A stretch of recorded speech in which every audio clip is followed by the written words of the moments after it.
On continue, Bezrat Hashem, l'halachot. C'est des dizaines de halachot, mais en fait, c'est sur un mot, toutes ces lois, l'halachot, sur le mot Amen. Mot Amen. Excusez-moi, j'ai pas dit la date. Nous sommes le 22 Sivan et le 5. Voilà. 5. 5 jours. Donc, on continue. La Amen. On sait que même pour répondre Amen, la Torah nous a demandé comment se conduire, comment répondre Amen. Premièrement, une personne, déjà sur le volume, quand il répond Amen, donc il ne peut pas élever la voix plus que la personne qui fait la bracha. Si la personne a fait la bracha, donc à voix basse, on ne peut pas répondre Amen, comme ça, crier. On écrit comme ça, non, la halakha nous dit non. On répond comme ou un peu plus bas que la personne qui a fait la bracha. Mais on ne peut pas plus haut que lui. Premièrement, parce que, surtout, voilà, parce que, pourquoi? Parce que, premièrement, pour le kavod de la Beth Knesset.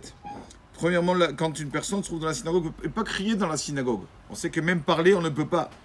Même parler dans la synagogue, on doit faire attention. Malheureusement, on ne fait pas attention à tout cela. Il y avait un verset dans la paracha de la semaine. Un verset... Comme Moshe Rabbeinu a dit, Kuma Adonai v'yafutzu oivecha v'yanasu mesanecha impenecha. Hachem, lève-toi et fais fuir tes ennemis. Comme ça, ce verset, vous savez quand c'est qu'on le dit? Ce verset, on le dit quand on ouvre le Echal. Quand on ouvre le Echal, le Sefer Torah, le Shabbat, on ouvre le Echal, on dit ce verset. Il y a un des commentaires, le Malbim, un des commentaires qui dit pourquoi on dit ce verset quand on ouvre le Echal. Hachem, s'il te plaît, disperse tes ennemis. Et dit le Malbim quelque chose de très grave. Il dit le Malbim, il dit ça, ce verset on le dit pour ceux qui parlent pendant qu'on ouvre le Echal. Il dit le Malbim, on dit Hachem, s'il te plaît, ceux-là là, Mesan Echa, ils te font haïr ceux qui parlent pendant la Ptirata Echal. S'il te plaît Hachem, enlève-les d'ici, qui nous fassent pas de mal. Comme ça il dit le Malbim. Donc on dit sur nos frères qui sont là, qui sont en train de parler, on dit un verset qu'ils nous causent malheureusement du tort. Quand ceux qui parlent, quand on ouvre le Echal, nous causent du tort. Alors on dit Hachem, ne fais pas attention à eux, parce que malheureusement le mal qu'ils font. Donc on doit faire plein de kedusha dans la synagogue. Donc une des choses, il dit ramène ici au nom de Ben Ishraï, qu'une personne, c'est pour ça que nos sages nous ont dit que même Amen, qui est une mitzvah à faire, on doit savoir comment le dire. On doit le dire avec crainte. Amen. D'accord? Juste je rappelle ce que raconte le Rav Moutsafi. C'est marqué ici dans le livre, avec Rav Moutsafi donc a dit une fois il est rentré, il parlait avec le fils de Baba Saleh, Rabbi Meir Abou Hatira, Zeroto Hagan Alenu. Il parlait avec lui. Il parlait et le moment de Mincha est arrivé. Donc ils sont partis les deux à la synagogue. Bien sûr, on sait que c'est bien de prier à la synagogue. Même une personne qui n'a pas pu prier avec la communauté, c'est pas grave. Même qui malheureusement, bon, il est un cas de force majeure, c'est une mitzvah de venir prier seul à la synagogue. Et donc ils parlaient des paroles de Torah les deux en chemin bien sûr. Et quand ils sont arrivés à la porte de la synagogue, il raconte Rav Moutsafi, il dit, d'un coup, Rabbi Meir, le fils de Baba Saleh, je ne l'ai pas reconnu.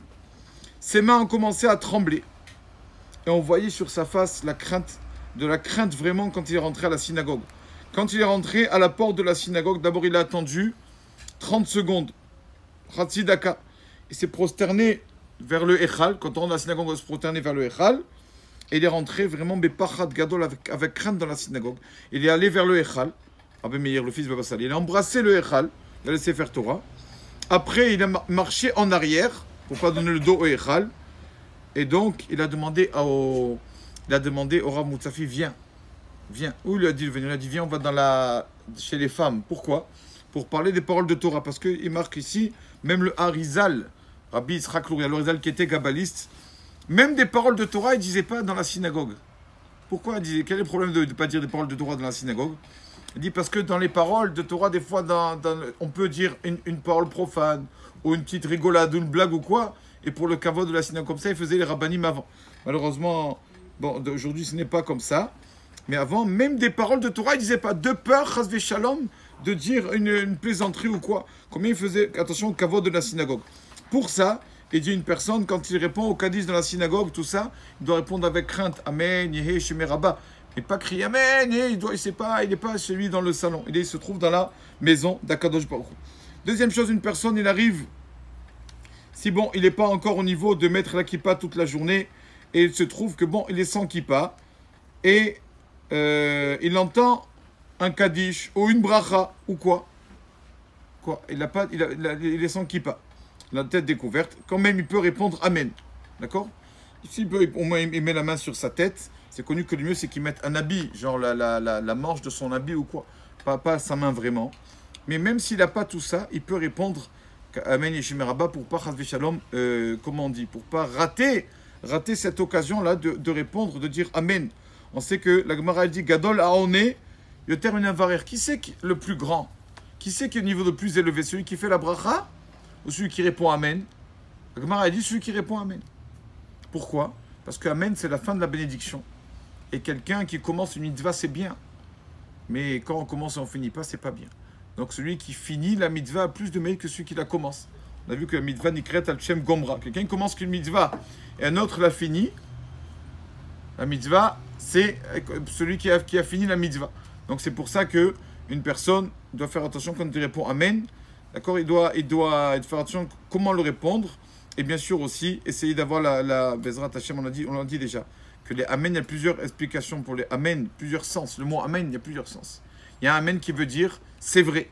Quand on dit Akadosh Baruch Hu, El Akadosh, tu es saint. Quelqu'un dit Amen. C'est-à-dire que oui, Hachem, il est saint. C'est vrai. Il y a, quand on demande à Hachem, Arose Bitshuva, fais-nous faire teshuva. Amen. On demande, oui, s'il te plaît, fais-nous mériter de faire teshuva. Tout dépend de la bracha, le Amen. Donc il faut vraiment savoir la personne à quoi il répond pour savoir quoi penser quand il dit Amen. S'il répond 3 premières brachas de la Hamida, par exemple, 3 premières brachas qu'on louange à Kadosh Baruch Hu, quand il répond Amen, il dit c'est vrai. Amen, ça veut dire c'est vrai. Mais quand c'est les brachas du milieu qu'on demande des choses, quand il répond Amen, il doit penser qu'il soit ainsi. Donc personne, voilà. Il doit bien réfléchir avant, même le Amen, on doit réfléchir avant de le répondre. Baruch Adonai le Olam.